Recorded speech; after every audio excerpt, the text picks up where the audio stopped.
देखिए, बहुत सारी महिलाएँ ऐसी हैं जिन्हें आज ये नहीं मालूम है कि घरेलू हिंसा होती क्या है। घरेलू हिंसा से शिकार अगर आप भी हैं, जहाँ पर आपको ये नहीं मालूम है कि ये जो घटना मेरे साथ घटित हो रही है, ये घरेलू हिंसा के अंतर्गत आती है, वहाँ पर आपके लिए ये वीडियो काफ़ी महत्वपूर्ण होने वाला है। ख़ास तौर पर उन महिलाओं के लिए जो महिलाएँ ज़्यादा पढ़ी-लिखी नहीं हैं, जिस घर पे आज भी लड़की को बिल्कुल चारदीवारी के अंदर रखा जाता है, उसे आज़ादी से जीने का अधिकार नहीं दिया जाता है, जहाँ पर उसका विवाह इसलिए किया जाता है कि लड़की एक ज़िम्मेदारी है और उसका विवाह उसके घरवाले कर देते हैं और जब वो ससुराल में प्रवेश करती है, तो वहाँ पर उसके साथ घरेलू हिंसा होती है। जिस बात को हम आज करने वाले हैं, वो महिलाओं के लिए काफ़ी महत्वपूर्ण है क्योंकि महिलाओं को इस बात की जानकारी होनी चाहिए कि घरेलू हिंसा होती क्या है। देखिए, एक लड़की जब अपने मायके से ससुराल जाती है, ससुराल में प्रवेश करती है।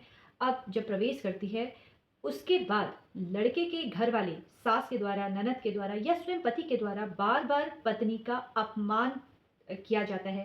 पत्नी के घरवालों का को अपशब्द भाषा का प्रयोग करते हैं वहाँ पर या दहेज की माँग की जा रही है या बात-बात पर महिला के साथ रोका-टोकी हो रही है। महिला को घर से बाहर नहीं जाने दिया जा रहा है।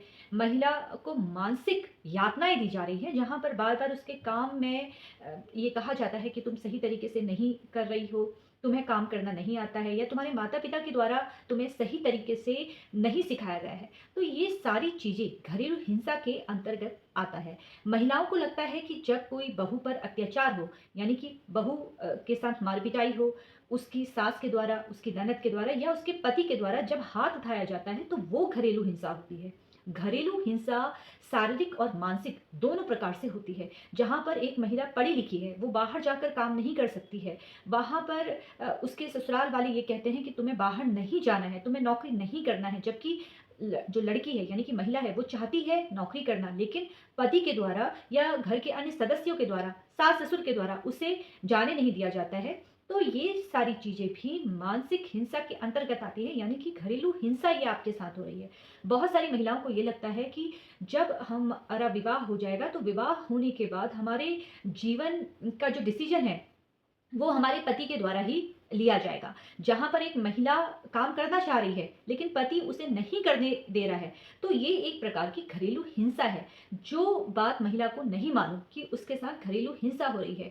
अब इन सारी चीज़ों को देखकर ही एक अधिनियम लाया गया 2005 में, जिसको कहा गया घरेलू हिंसा अधिनियम, जिसमें महिलाओं के लिए कुछ कानून बनाए गए हैं। अगर आप भी घरेलू हिंसा की शिकार हैं और आप अब अपने घर परिवार को आप बचाने की कोशिश कर रही हैं, लेकिन अब जो बातें हैं, वो इतनी बढ़ चुकी हैं कि आप पर अत्याचार हो रहा है, आपके बच्चों के सामने आपकी बेइज़्ज़ती की जा रही है। एक महिला को अगर उसका पति उसके बच्चों के सामने प्रताड़ित करता है, मानसिक रूप से करता है या शारीरिक रूप से कर रहा है, तो ये भी घरेलू हिंसा के अंतर्गत आता है। यहाँ पर अब आपको कदम उठाना है, क्योंकि आपको अपनी कानून की जानकारी होनी चाहिए, आपको ये मालूम होना चाहिए कि आपके कौन-कौन से अधिकार हैं। देखिए, जब किसी महिला के साथ कोई इस तरह की घटना हो रही है, जहाँ पर घरेलू हिंसा उसके साथ हो रही है, तो वहाँ पर उसको कुछ सावधानियाँ रखनी हैं। मान लेते हैं कि आपका विवाह को 10 साल हो चुके हैं। 10 साल से ये लगातार घटनाएँ आपके साथ घटित हो रही है, लेकिन अब आप ज़्यादा नहीं सह सकती हैं, क्योंकि आपके बच्चे बढ़ रहे हैं, आपके साथ मारपीट हो रही है, गाली-गलौज हो रहा है, आपके माता-पिता के को लेकर आपके पति कह रहे हैं या आपकी सास कह रही है, तो अब आपको लगता है कि मुझे इनकी कंप्लेंट दर्ज करवानी है। घरेलू हिंसा अगर आपके साथ है, तो आपको नज़दीक के पुलिस स्टेशन जाकर एक कंप्लेंट दर्ज करवानी होती है। अब जहाँ पर आपके साथ ये घरेलू हिंसा पिछले 10 सालों से चली आ रही है, जहाँ पर मारपीट भी है, मानसिक हिंसा भी है, तो वहाँ पर आपको किस तरह से कंप्लेंट दर्ज करनी है, ये जानकारी मैं आज इस वीडियो के माध्यम से आपको दूँगी। इसलिए इस वीडियो को आपको अंत तक देखना है और अगर आप पहली बार मेरे चैनल से जुड़े हुए हैं, पहली बार मेरा वीडियो देख रहे हैं, तो इसको सब्सक्राइब करना बिल्कुल भी ना भूलें, क्योंकि महिलाओं को अपनी कानून की जानकारी होनी चाहिए। अगर उसके साथ अत्याचार हो रहा है, मानसिक हिंसा हो रही है, शारीरिक हिंसा हो रही है, घर से बार-बार निकालने की धमकी दी जा रही है, तो ऐसे में महिला को हर प्रकार की जानकारी होनी चाहिए कि उसको आगे क्या कदम उठाना है। देखिए, 10 साल आपके विवाह को हो चुका है, पति रोज़ मानसिक हिंसा आपके साथ कर रहा है, शारीरिक हिंसा हो रही है। अब आप कंप्लेंट दर्ज करवाने के लिए थाने जाते हैं। जब भी आप थाने जाएँ, तो आपको करना क्या है? देखिए, एक महिला जो 10 साल से अत्याचार सह रही है, जिस तरह से जो घटनाएँ आपके साथ घटी इन 10 सालों में शुरुआत से कि विवाह के बाद कोई ऐसी घटना, बड़ी घटना जहाँ पर आपको लगा कि ये मेरे साथ नहीं होना चाहिए था, जहाँ पर आपके माता-पिता को लेकर अपशब्द भाषा का प्रयोग किया गया, उस टाइम से आप वो महत्वपूर्ण घटनाओं का ज़िक्र कीजिए अपनी कंप्लेंट में, जो आपके साथ घटित हुई है। ऐसा नहीं है कि विवाह के 10 साल आपके विवाह हो गया है, लेकिन अभी आपके साथ जो घटना घटित हो रही है, उसी की कंप्लेन आपको दर्ज करवानी है।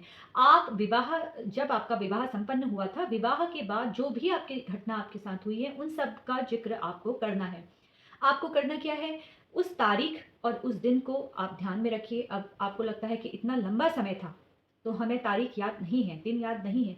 तो उस वक़्त आप ये लिख सकते हैं कि गर्मी का समय था या जाड़े का समय था या बरसात का समय था। उस घटना में आपको डेट और टाइम याद नहीं है, तो आप इस तरह से वहाँ पर लिख सकते हैं कि गर्मी के समय में ये जो भी आपके साथ घटना घटित हुई है कि पहली बार मेरे पति ने मेरे पर हाथ उठाया। उस हाथ उठाने के बाद मुझे गंभीर चोटें लगी, जिसका मैंने मेडिकल भी करवाया था।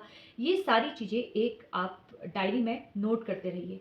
जब ये पॉइंट आपके हो जाते हैं इन 10 सालों के, वहाँ पर उन सभी का एक समरी बनाकर आपको जो आप कंप्लेन लिखेंगी, वहाँ पर आपको वो लिखना है। डेट, टाइम जैसे कि डेट और टाइम आपको नहीं मालूम, तो आपको वहाँ पर समय इस तरह से लिखना है कि गर्मी का समय था या जाड़े का समय था। जिससे ये आसानी रहती है आपके केसों में कि आपके द्वारा जो जानकारी दी है, वो सही-सही जानकारी न्यायालय में दी जा रही है। तो इस तरह से आपको एक डॉक्यूमेंट बनाकर रखना है। सबूत आपके पास होने चाहिए। अगर पति ने मारपीट की है या गाली-गलौज की है, आपके आस-पड़ोस के लोग जिन्होंने वो घटना को देखा है या आपके बच्चे, ये सारी चीज़ें आपको एविडेंस के तौर पर अपनी कंप्लेंट के साथ कॉपी लगाकर वहाँ पर देनी है, जहाँ पर आप ये बात अपनी जो आपके आपके द्वारा आपके साथ हुई है, उसको आप पुलिस स्टेशन में जाकर ये प्रूफ़ कर सकें कि आपके साथ इस तरह की घटना घटित हुई है। क्योंकि अधिकतर महिलाएँ जो पहली बार घर से बाहर निकल रही है और थाने का नाम सुनकर ही डर जा रही हैं, उन महिलाओं से मैं यही कहूँगी कि आपको थोड़ा अपने आप पर विश्वास रखना पड़ेगा। घर से बाहर जाइए, अगर आपके साथ इस तरह से घटना घटित हो रही है, वहाँ पर आप अपने डॉक्यूमेंट लेके जाइए। डॉक्यूमेंट आपको ओरिजिनल नहीं लेके जाने हैं, वहाँ पर फ़ोटोकॉपी के साथ उस घटना का ज़िक्र कीजिए। वहाँ पर आपकी हो सकता है पुलिस कंप्लेंट ना लिखी जाए, आपको भगा दिया जाए।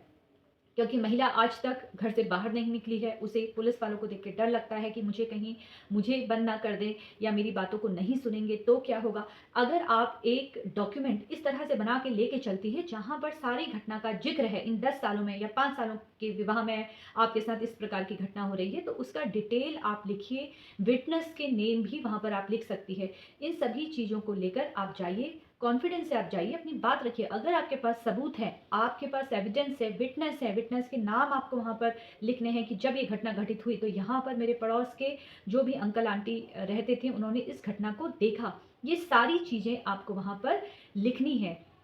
अगर पुलिस वाले आपकी रिपोर्ट नहीं लिखते हैं, तो आप जहाँ रहती हैं, वहाँ पर मजिस्ट्रेट के समक्ष भी आप कंप्लेंट दर्ज करवा सकती हैं। इन्वेस्टिगेशन जब होती है, तो वहाँ पर सारी चीज़ें देखी जाती है कि क्या आपके साथ ये घटना घटित हुई या नहीं। जो आपके द्वारा डॉक्यूमेंट देखा गया है, वहाँ पर जाँच अधिकारी उन सभी चीज़ों को देखेंगे और उसके बाद जाकर आपकी एफआईआर दर्ज होगी, अगर पुलिस वाले आपकी रिपोर्ट नहीं लिखाते हैं।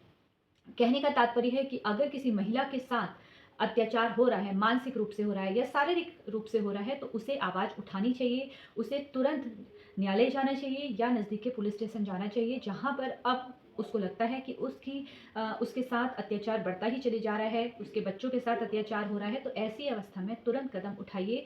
जहाँ तक हो सके पहले समझौता करने की ही कोशिश कीजिए, बड़ों से बात करने की कोशिश कीजिए, लेकिन अब बिल्कुल सहन करना मुश्किल होते जा रहा है, तो वहाँ पर फिर आपको कानूनी कार्रवाई तो करनी ही पड़ेगी। फिलहाल कानूनी जानकारी प्राप्त करने के लिए इसी तरीके से आप लोग मुझसे जुड़ते रहिए। अगर आपको ये वीडियो पसंद आया हो तो इसको लाइक, शेयर करना बिल्कुल भी ना भूलें और आप मेरे चैनल पर नए हैं तो सब्सक्राइब करना बिल्कुल भी ना भूलें। इसी तरीके से सोशल मीडिया के अलग-अलग प्लेटफ़ॉर्म पर आप लोग मुझसे जुड़ सकते हैं, संपर्क कर सकते हैं। धन्यवाद।